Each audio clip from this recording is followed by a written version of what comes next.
حضرت علی کا قول بعین یہی ملتا ہے کہ بلکہ اس کے اندر اور بھی شدت ہے کہ جس بندے نے بغیر عذر گھر میں نماز پڑھی، جس بندے نے بغیر عذر گھر میں نماز پڑھی اور مسجد میں نہ آیا، اس کی نماز اس کے سر سے اوپر بھی نہیں جاتی۔ تو عرش تک پہنچنا چاہتا ہے، حدیث ہے نا، حدیث ہے، صحیح ہے کہ بندے کا سر سجدے میں ہوتا ہے باجماعت نماز میں، لیکن وہ سر کہاں پہنچ جاتا ہے؟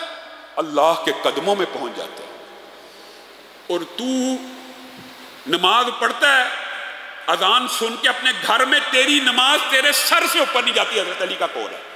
اور حضرت علی نے یہ بات بھی کہی ہے کہ مسجد کے پڑوسی کی نماز مسجد کے علاوہ ہوتی ہی نہیں۔ صحابہ نے پوچھ لیا ہے علی مسجد کا پڑوسی کون ہے؟ ہر وہ شخص مسجد کا پڑوسی ہے جس کے گھر میں اذان کی آواز جاتی ہے۔ اب یہاں سے کوئی بندہ یہ اخذ کر سکتا شاید جی میرا گھر تو مسجد سے بڑا دور ہے، مجھے اذان کی آواز نہیں آتی تو میں باجماعت نماز سے مستثنی ہوں۔ اللہ کی قسم یہ بھی شیطان کا مغالطہ ہے۔ حضرت ابو درداء سے یہ بات حضرت ابو درداء خود سمجھا رہے ہیں صحابہ کو سمجھا رہے ہیں۔ آپ کے علاقے میں کتنے لوگ رہتے ہیں؟ آپ کس علاقے کا؟ ہمس کا ہوں۔ تو حضرت ابو درداء رسول اللہ کی شریعت اس کو سمجھانے لگے، یاد رکھنا جس بھی علاقے میں صرف 3 مسلمان رہتے ہوں، صرف 3 مسلمان رہتے ہوں تو وہاں پہ اذان دینا اور باجماعت نماز پڑھنا فرض ہے۔ صرف 3 مسلمان بھی رہتے ہوں۔ بندہ سوچے یار میرے گھر کے قریب مسجد نہیں، دائیں بھی مسلمان کا گھر ہے، بائیں بھی مسلمان کا گھر ہے، بیسیوں گھر ہیں، مجھے جی آواز نہیں آتی اس لیے میں ان وعیدوں سے بچ گیا ہوں، اس لیے میری گھر میں نماز ہے۔ کوئی نماز نہیں ہے گھر میں بغیر عذر شرعی کے۔ اذان کی آواز آتی ہے، آج تو ہر گھر میں آتی ہے، نہ بھی آئے تو جہاں پہ 3 مسلمان رہتے ہیں ان کے اوپر ہی واجب ہو جاتا ہے کہ وہ اذان دیں اور نماز پڑھیں۔ حضرت عبداللہ ابن مسعود نے اس کو کھول کے بیان کر دیا۔ انہوں نے کہا رسول اللہ صلی اللہ علیہ وسلم ہدایت کا ایک راستہ چھوڑ کے گئے، دین اور شریعت چھوڑ کے گئے ہیں، دین اور شریعت چھوڑ کے گئے۔ حضرت عبداللہ ابن مسعود کہہ رہے ہیں اور تم میں سے جو شخص چاہتا ہے وہ دین شریعت یعنی اسلام کے اوپر فوت ہو اور اسلام کی حالت میں اللہ سے ملے تو یاد رکھے وہ باجماعت نماز مسجدوں میں ادا کرے۔ حضرت عبداللہ ابن مسعود کا قول ہے جو شخص حالت اسلام میں اللہ سے ملنا چاہتا ہے وہ باجماعت نماز کہاں پہ ادا کرے؟ مسجدوں میں ادا کرے، کیونکہ رسول اللہ واضح ہدایت چھوڑ کے گئے ہیں کہ نماز باجماعت مسجدوں میں ہوتی ہے۔ جو شخص، کتنا واضح فتویٰ ہے، جو شخص گھر میں اکیلے نماز پڑھتا ہے اور وہ سمجھتا ہے اس کی نماز قبول ہو رہی ہے تو وہ سن لے، غور کر لے کہ اس نے رسول اللہ صلی اللہ علیہ وسلم کی ہدایت کو نہیں مانا، اس نے اسلام کو چھوڑ دیا اور وہ اللہ سے حالت اسلام میں نہیں ملے گا۔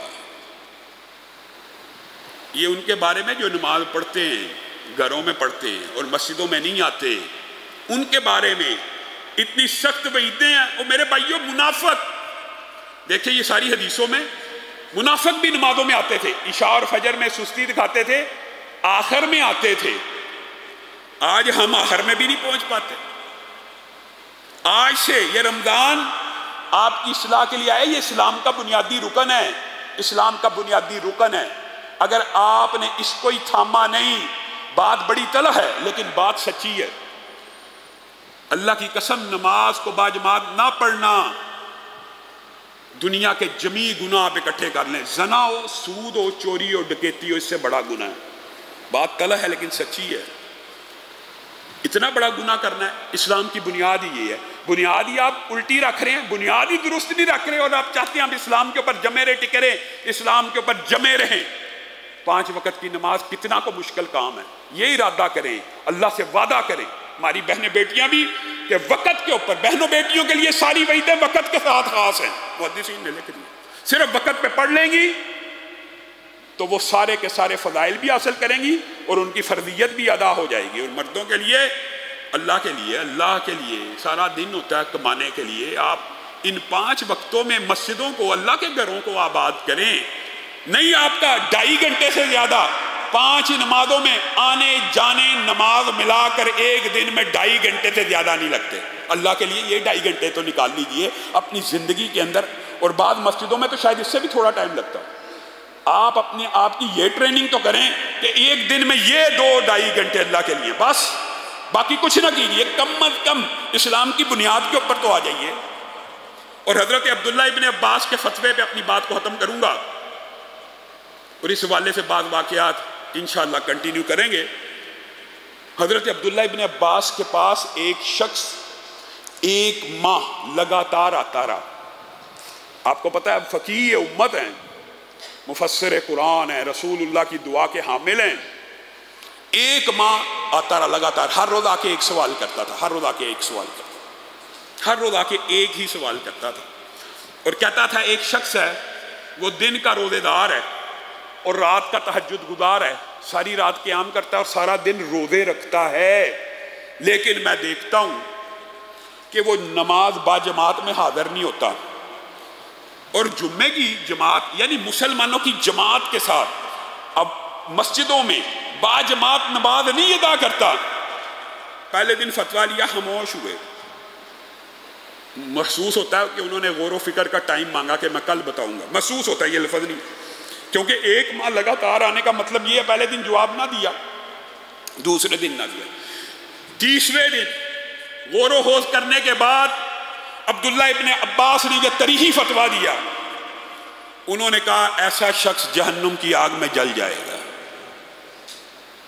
دن کا روزے دار، رات کا تہجد گزار، اگر با جماعت نمازوں میں حاضر نہیں ہوتا، جمعے میں حاضر نہیں ہوتا، مسلمانوں کی جماعت کے ساتھ نماز ادا نہیں کرتا. عبداللہ ابن عباس کا یہ فتویٰ ہے. میں اور آپ کس کھیت کی مولی ہیں؟ یہ کسی مولوی کا فتویٰ نہیں ہے، یہ رسول اللہ کی حدیث ہیں، یہ صحابہ کا اجماع ہے کہ با جماعت نماز سے پیچھے رہنے والا اس کا اسلام سے کوئی تعلق اور کوئی حصہ نہیں. اللہ رب العزت جو کہا گیا، جو سنا گیا، اس کو سمجھنے کی توفیق عنایت فرمائے.